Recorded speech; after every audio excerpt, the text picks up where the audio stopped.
Hi, 7th grade. We're talking about bar charts today. Like we talked about yesterday. Make sure you turn in any homework that you finished last night that you did not already turn in. In your journal today, you are going to need glue, because we're going to glue some more. So you should have this paper. It says, in Miss K's 7th grade classroom, there's an aquarium full of 4 different kinds of fish. The fish are black mollies, guppies, angelfish, and goldfish. All of the black mollies, angelfish, and goldfish are males, where all the guppies are females.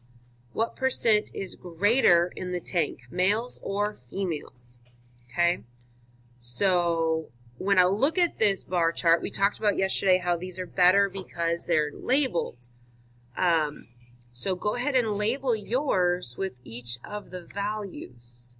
So black molly has 7, guppy has 11, angelfish has 3, and goldfish has 5. Okay, so we got to calculate the percent of total number of fish that are black mollies. So first set up a ratio, and then you can use a proportion to find the percent, or just divide your numerator by your denominator. Okay, so black mollies, we need to know them, because those are the only ones that are female, and then over the total number of fish. So 7 over 26 should give you 0.269, which becomes what percent? Yeah, 27%. Okay, now we got to calculate the percent of the total number of fish that are not females. Some of you might just say, well, hey, 100 minus 27 is blah, blah, blah. That's cool. But to set it up and check, make sure you do your proportion. So the other 3 types of fish add up to 15 divided by 26. When you divide that, you should get 0.5769 or 58%.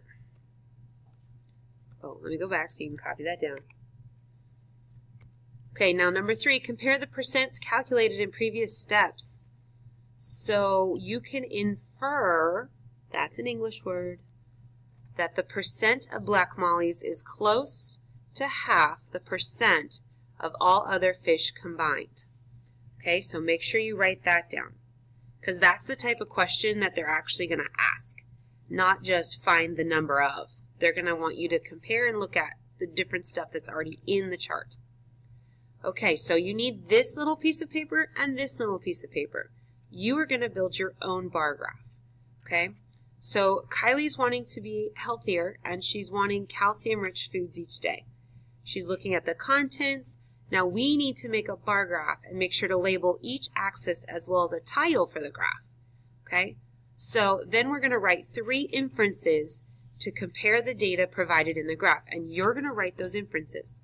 3 things you see in your graph. Okay, oh, yep. So let me switch over so you can see mine. So in your journal, on the new page, oh, I've lost it. I promise it's here. Oh, here we go. Okay, so see, this fits right here at top. Okay, and this fits right below it. Okay, so what could we possibly title our graph? Could we call it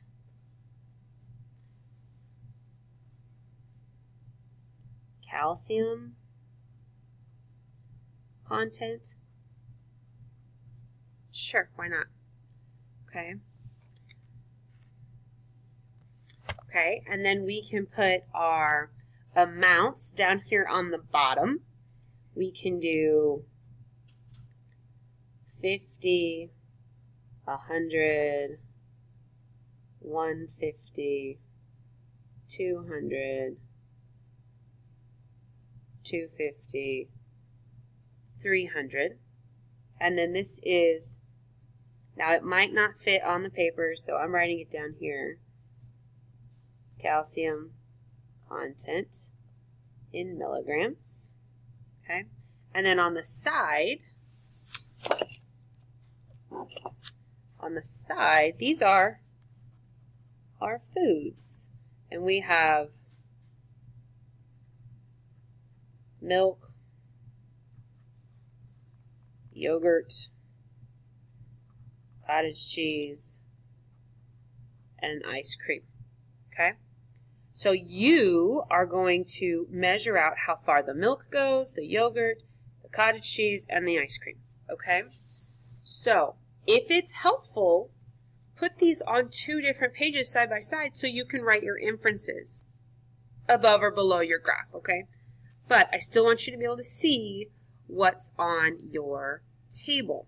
Now you could also get real fancy and you could glue this down like a window and then have that behind there and then have your inferences below it too if you wanted to stay on one page. Okay? It'll work either way. Okay? So, as you finish this, be sure and show it to Miss Gossett so that she can grade your graph. She is looking for these things to be at the appropriate place. All right? And then check with her to see if there's any work that you are doing after you finish this. Okay? If you guys have questions, I'm downstairs, and let me know what you need.